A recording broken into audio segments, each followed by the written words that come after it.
History zone YouTube চ্যানেলে সকলকেই স্বাগত এবং শুভেচ্ছা জানাই। আমি অজয় স্যার, আর আজকে আমি বাঁকুড়া ইউনিভার্সিটির 6th সেমিস্টারের সিলেবাস নিয়ে আলোচনা করব।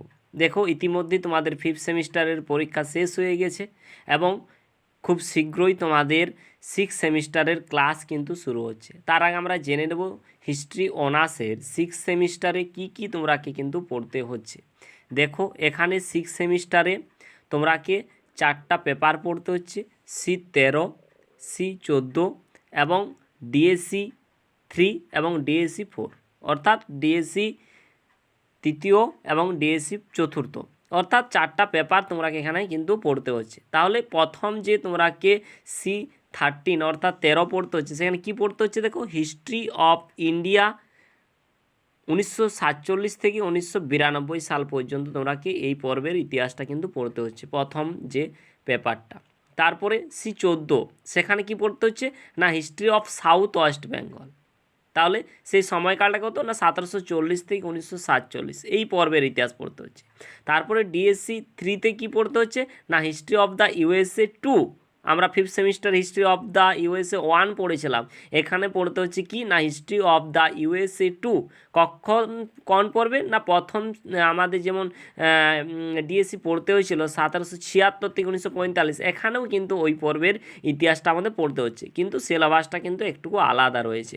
তারপরে কি পড়তে হচ্ছে ডিএসসি 4, সেখানে আমাদের কি পড়তে হচ্ছে দেখো না হিস্ট্রি অফ মডার্ন জাপান 1840 থেকে 1949। তাহলে এই 4টা পেপার আমাকে কিন্তু পড়তে হচ্ছে। প্রথম পেপার কি না ভারতের ইতিহাস, কখনকার না 1947 থেকে, অর্থাৎ স্বাধীনতার পর থেকে 1992 সালের ইতিহাসটা আমাকে পড়তে হচ্ছে। তারপরে কি পড়তে হচ্ছে history of south West Bengal, অর্থাৎ দক্ষিণ পশ্চিমবঙ্গের ইতিহাসটা আমাদেরকে কিন্তু পড়তে হচ্ছে। কোন পড়বে না 1740 থেকে 1947। তারপরে কি পড়তে হচ্ছে না হিস্ট্রি অফ দ্য USA 2, অর্থাৎ 1776 থেকে 1945 এই পর্বের আমেরিকার ইতিহাস আমাকে পড়তে হচ্ছে, ইউনাইটেড স্টেট অফ আমেরিকার ইতিহাস আমাকে পড়তে হচ্ছে। আর শেষ যেটা ডিএসসি 4 রয়েছে, সেখানে আমরা কি পড়তে হবে না হিস্ট্রি অফ মডার্ন জাপান কিন্তু আমাদের কিন্তু পড়তে হচ্ছে। তাহলে আমি কিন্তু পরবর্তীকালে এই সংক্রান্ত একটা ভিডিও পাবলিশ করব, সেখানে আমি কিন্তু পুরো সিলেবাসটাই কিন্তু ডিসকাস করব, সাথে কিন্তু বুক লিস্ট আমি কিন্তু বলে দেবো যে কী কী বই কিন্তু তোমরাকে কিনতে হচ্ছে, বা লাইব্রেরি থেকে তোমরা কী কী বই পড়বে।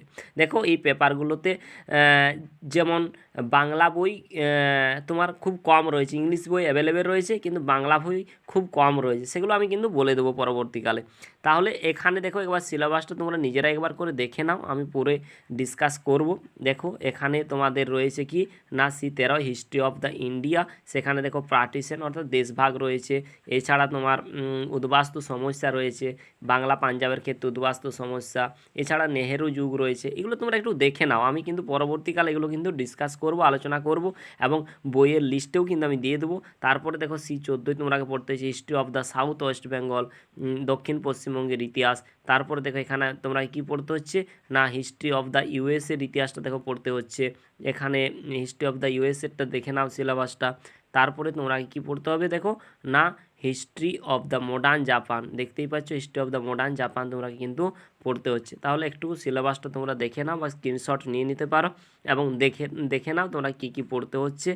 আমি পরবর্তীকালে কিন্তু আবারও এই সিলেবাস সংক্রান্ত কিন্তু ভিডিও পাবলিশ করব, সেখানে কিন্তু পুরো সিলেবাসটা ডিসকাস করব, সাথে কিন্তু বই লিস্টও কিন্তু বলে দেবো।